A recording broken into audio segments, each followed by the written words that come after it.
Good day. My name is Donnel Tafhi, and today I and my colleagues will be taking you through the key stages of research writing.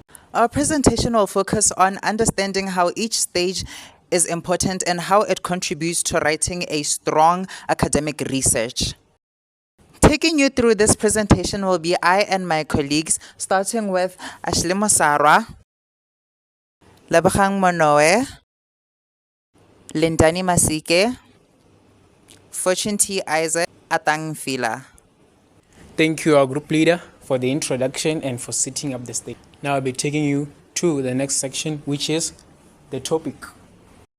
Topic is the central idea, subject or theme that a discussion, essay or presentation focuses on.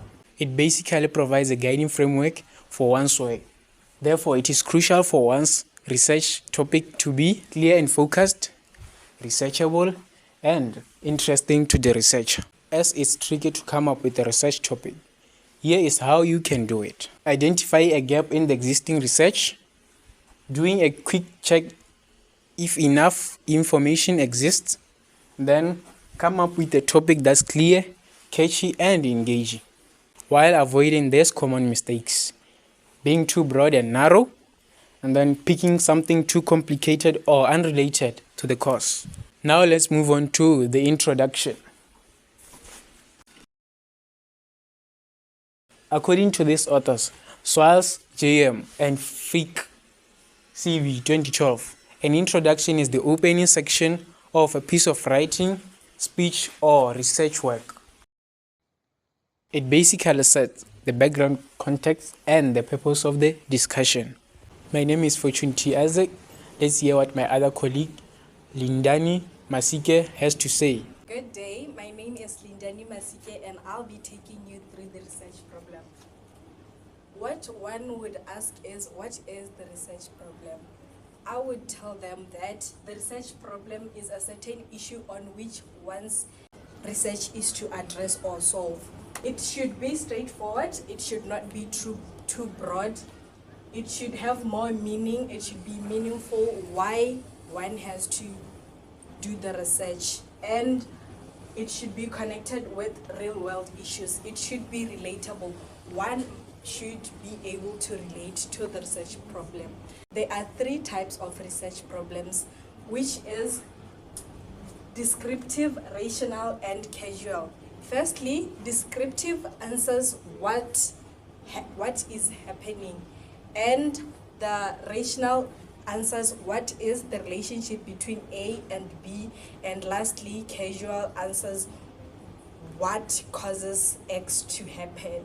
Why is the research problem important? It is important because it prevents the writer from going astray from the topic as mentioned here. Now we'll be diving into objectives and hypotheses, which my colleague Atang will take you through. Thank you, Lindani, for setting the stage. Good day, everyone. My name is Atang Nfila. I'll be continuing from where she left. Let's dive into hypothesis. Firstly, what is a hypothesis?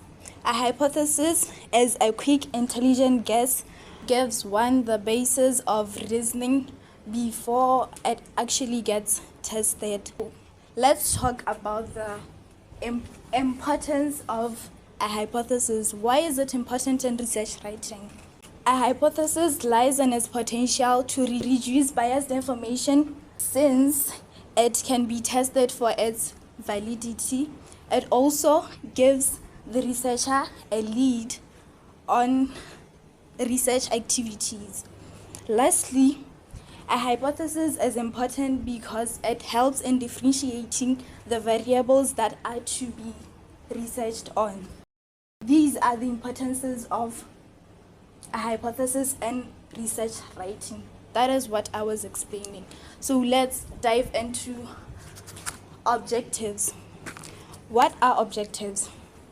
So, objectives are specific measurable goals that the researcher aims to attain. Let's get on the relevance of objectives in research writing. Why are objectives important?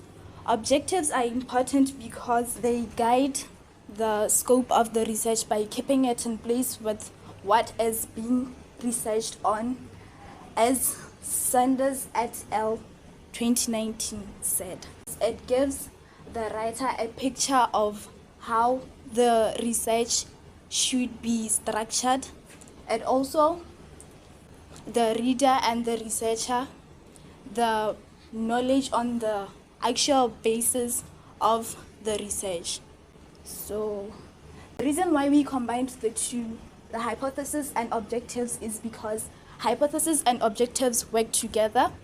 Objectives give direction and hypothesis gives validity, as it is something that can be tested.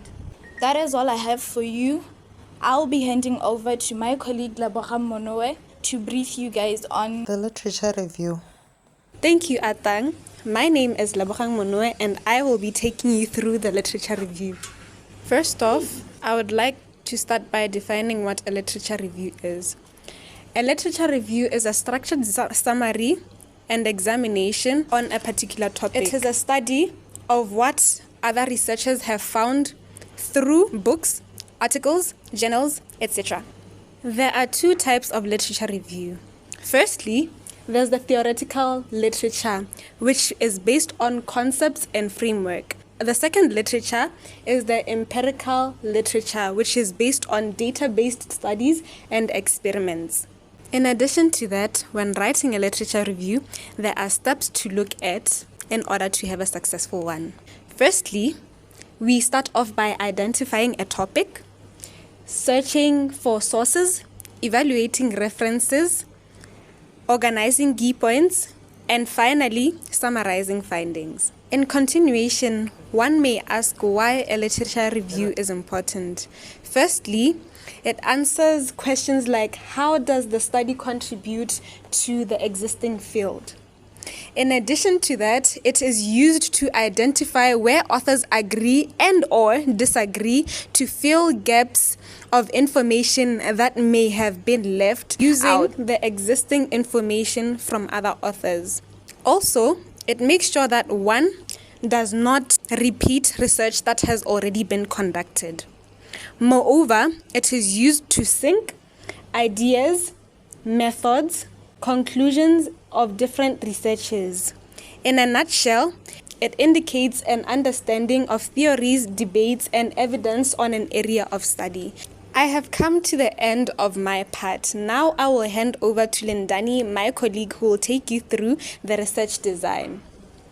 Thank you. I am back and I'll be taking you through the research design.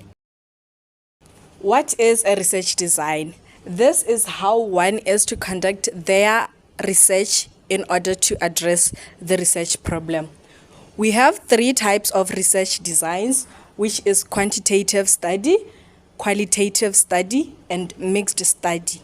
So, the quantitative study is used when collecting data that is in numerals, and the qualitative study is used when collecting data that is in non-numerical. Lastly, we have the mixed study, which is used when collecting data that is both in numerals and non-numerals. Now, let's look into the discussion. Now, as Lindani has said, now we're going to dive deeper into the discussion, where we basically find meaning into the research that you are writing. When it comes to writing your discussion in your research, aim for these 5 key things. Summarize the most important results. Explain what the results mean in context to your research.